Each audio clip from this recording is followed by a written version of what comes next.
Police গণহত্যায় গ্রেপ্তার হতে যাচ্ছে সার্জিস এবং হাসনাত। তবে কি এই দুইজন সমন্বয়ককে গ্রেপ্তার করতে পারবে? গ্রেফতার হতে যাচ্ছে সার্জিস এবং হাসনাত কি কারণে?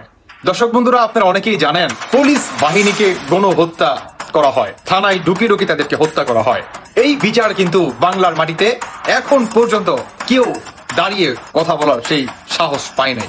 লেলিয়ে দিয়েছেন দেশটাকে ধ্বংস করার জন্য। তো কথা হচ্ছে আপনাদের তো কিছু হয় নাই। দর্শক শ্রোতা, পুলিশ গণহত্যায় গ্রেপ্তার হতে যাচ্ছে সার্জিস এবং হাসনাত। ভিডিওর বিশেষ অংশ থেকে ইতিমধ্যে বুঝতে পেরেছেন যে আজকের বিষয়টা কতটা গুরুত্বপূর্ণ। তাই বলবো, বিস্তারিত জানার জন্য অবশ্যই ভিডিওটা না টেনে শেষ পর্যন্ত দেখতে থাকুন। এই বিষয়ে বিশেষভাবে বক্তব্য দিয়েছেন, সেই বক্তব্যগুলো শুনলেই আপনারা বিস্তারিত জানতে পারবেন। তবে আসলে কি সার্জিস এবং হাসনাতকে পুলিশ গ্রেপ্তার করতে পারবে কিনা, আপনার মূল্যবান মতামতটি কমেন্ট বক্সে লিখবেন। তাহলে চলুন আগে সেই বিশেষ ভিডিওগুলো আগে দেখে আসি, তাহলে আমরা বিস্তারিত জানতে পারবো। চ্যানেলে নতুন হলে অবশ্যই চ্যানেলটি সাবস্ক্রাইব করে নেবেন।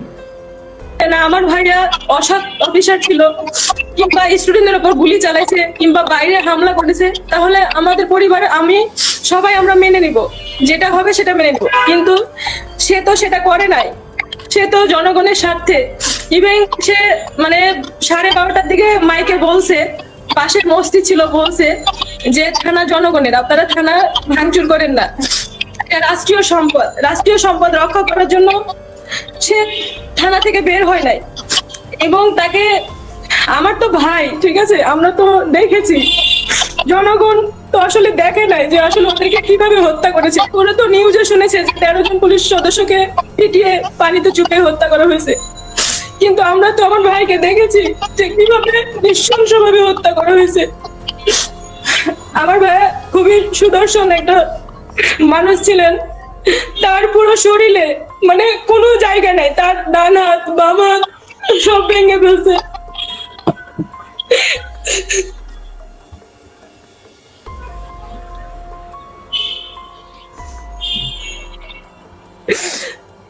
তার এই জায়গায় জানি না কিসের ইয়াদি ছিল, এখান থেকে কিসের আঘাত দিছে, এই পাশ দিয়ে বেরিয়েছে, পুরো দাঁতগুলো এই সাইডটা পুরো চলে গেছে।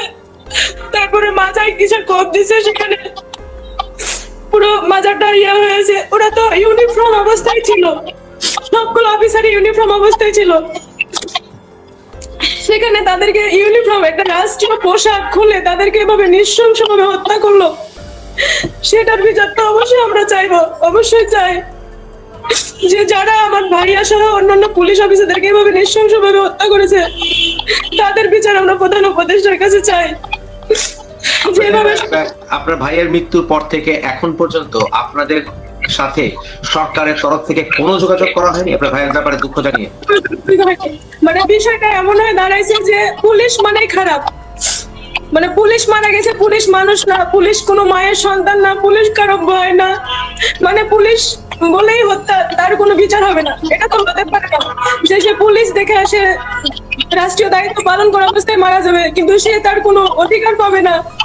সেটা তো আমরা পরিবার হয়ে আমাদের কাছে তো আমরা মেনে নিতে পারছি না। তাহলে এখন পর্যন্ত আপনাদের, আমি একটু রিক্যাপ করে দিই মেইন ইস্যুগুলো।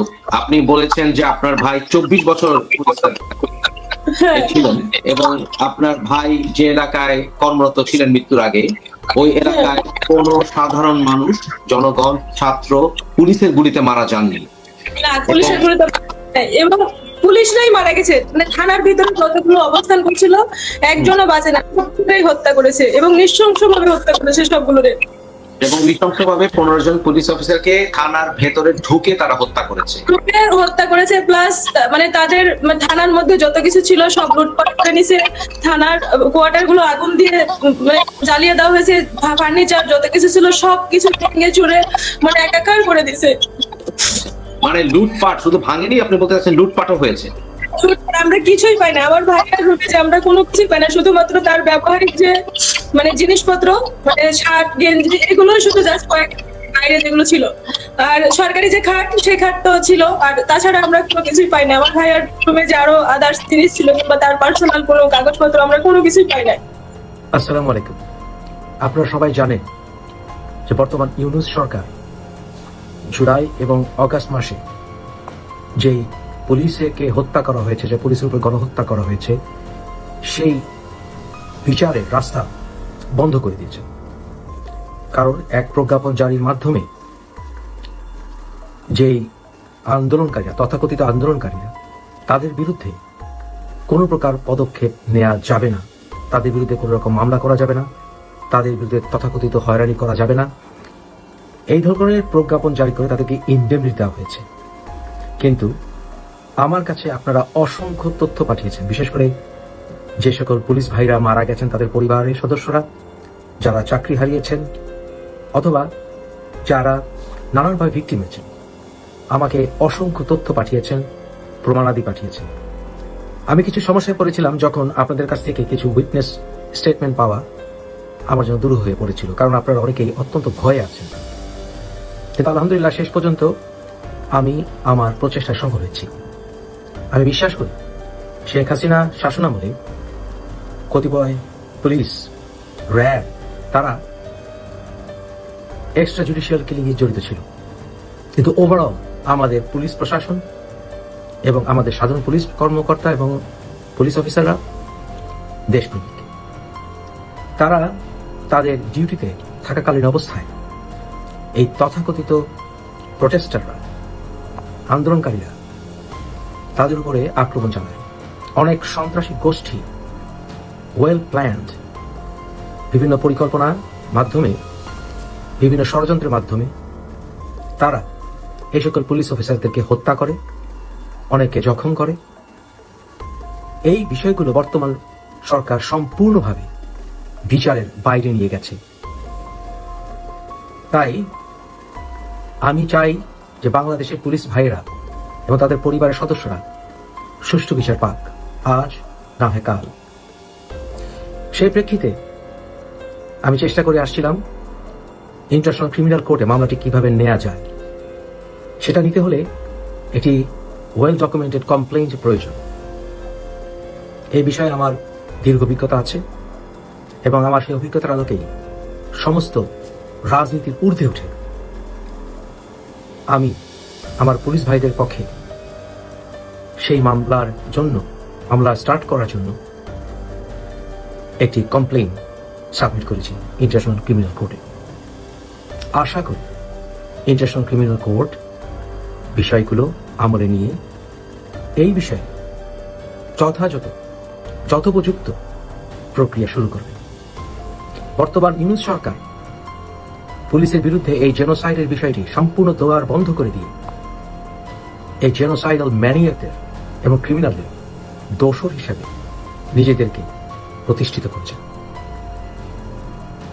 আসিফ নজরুল সহ যারাই এই কাজে ইনভলভ, আজ হোক কাল হোক, আশা করি তাদের বিরুদ্ধে ইন্টারন্যাশনাল ক্রিমিনাল কোর্ট যথোপযুক্ত পদক্ষেপ গ্রহণ করবে।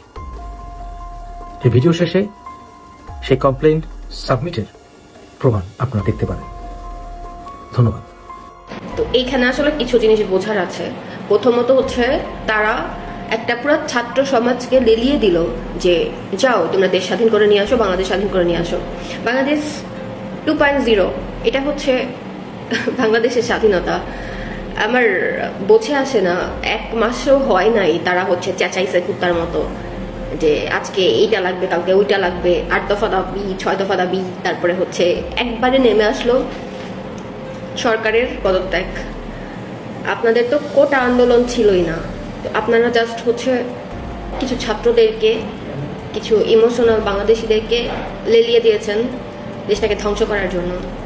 তো কথা হচ্ছে আপনাদের তো কিছু হয় নাই না, মানে আপনারা যদি যুদ্ধ করেন আপনাদের শরীরে কোনো আঘাত হয় নাই কেন, বা আপনারা তো জীবিত অবস্থায় কিভাবে ফিরলেন এত যদি স্বৈরাচার থাকে? তো এরপরে কি হলো যে পুরো একটা দলকে, হ্যাঁ অবভিয়াসলি হচ্ছে কিছু দোষ থাকার কারণে আপনারা আজকে সফল হতে পেরেছেন, আওয়ামী লীগের ভিতরে অবশ্যই দোষ থাকার কারণে আপনারা আজকে সফল হতে পেরেছেন, কিন্তু এটা তো সাময়িক। কারণ আপনারা যেভাবে হচ্ছে দলটাকে বুঝিয়েছেন বা বাংলাদেশের মানুষদেরকে বুঝিয়েছেন, জিনিসটা তো আসলে এরকম না। কারণ মানুষ এখন অলরেডি বুঝতে শুরু করেছে যে আপনারা কি চাচ্ছেন। আপনারা যদি নিরপেক্ষভাবে রাজনীতি করেন বা আপনারা যদি দেশটা নিরপেক্ষভাবে সুন্দর করে গড়তে চান, তাহলে আপনাদের পদক্ষেপটা ওরকম হওয়া উচিত ছিল। আপনারা এসেই হচ্ছে নিজেদের যত যে জায়গায় দেনা পাওনা সুদ সব কিছু নাকচ করে দিলেন, নিজেদেরকে মুক্ত করলেন আগে, ফাইন। এরপর কি করলেন, নিজেদের অবস্থানটাকে সুন্দর করে পরিবেষ্টিত করার জন্য আপনাদের যেসব বড় বড় দল ক্ষমতায় ছিল সেইগুলো যাতে কোনোভাবেই আসতে না পারে সেটার একটা চেষ্টা করছেন যে নিষিদ্ধ করার। তো নিষিদ্ধ করার চেষ্টা যে করছেন, এই নিষিদ্ধ করার ক্ষমতাটা কার? আপনারা একটা সাময়িক পিরিয়ডের জন্য এই মানে ভার নিয়েছেন, হ্যাঁ, তাও হচ্ছে সেই ভারটা আপনারা জোর করে নিয়েছেন। এখন এই জোরের ভিত্তিতে আপনাকে নিষিদ্ধ করার অধিকার কে দিয়েছে? যে আপনারা একটা দলকে নিষিদ্ধ করতে চাচ্ছেন, হাউ কাম, কেমনে? মানে অবাক লাগে আপনাদের দুঃসাহস দেখে। আপনারা কি আওয়ামী লীগের রুটস সম্পর্কে কোনো আইডিয়া আছে? আর আপনাদের নিজেদের রুটস সম্পর্কে কোনো আইডিয়া আছে? আপনারা হচ্ছে কদিন আগে কি নিষেধাজ্ঞা জারি দিলেন যে আওয়ামী লীগ নিয়ে কথা বললে বা ছাত্রলীগ নিয়ে কথা বললে গ্রেফতার করা হবে না। আপনারা মানুষকে স্বৈরাচার বলতেছেন, অথচ কেন ভাই সবাই কি আপনাদের কথা বলবে? হ্যাঁ, আপনাদের তো চেহারায় দেখতে ইচ্ছা করে না, মানুষ কিভাবে আপনাদের কথা বলবে? আপনারা যা করেন আর আপনারা যেমনি কথা বলেন, আপনাদের কথা বলার স্টাইল বা আপনাদের মানে মানুষ যেটা করে না, মানুষের কিন্তু ফেসে রিফ্লেকশন হয় জিনিসটা। আপনাদের ফেসে টোটালি ওই জিনিসটা রিফ্লেক্ট হয় যে আপনারা কি চান বা আপনাদের ষড়যন্ত্রকে একদম পুরো শয়তানের মতো। দর্শক শ্রোতা, আপনারা তো বক্তব্যগুলো শুনতে পারলেন। সার্জিস এবং হাসনাত দুই সমন্বয়ক কিভাবে ফেসে যাচ্ছেন পুলিশ গণহত্যায়। ইতিমধ্যে অনেকেই মন্তব্য করতেছেন সার্জিস এবং হাসনাত এই দুই সমন্বয়ক উস্কানিমূলক বক্তব্য দিয়েছে এবং এরাই এর পেছনে হাত। এই দুই সমন্বয়ক থাকার কারণে সকল পুলিশকে গণহত্যা করেছে এবং শুধু ছাত্ররাই গণহত্যা করেছেন। দর্শক শ্রোতা, এই বিষয়গুলি নিয়ে যদি আপনাদের কোনো মতামত থাকে অবশ্যই আপনাদের মূল্যবান মতামতগুলি কমেন্ট বক্সে লিখবেন। এরকম আপডেট ভিডিও পেতে চ্যানেলটি অবশ্যই সাবস্ক্রাইব করে নেবেন। তো ধন্যবাদ সকলকে, নেক্সট ভিডিওতে দেখা হবে। আল্লাহ হাফেজ।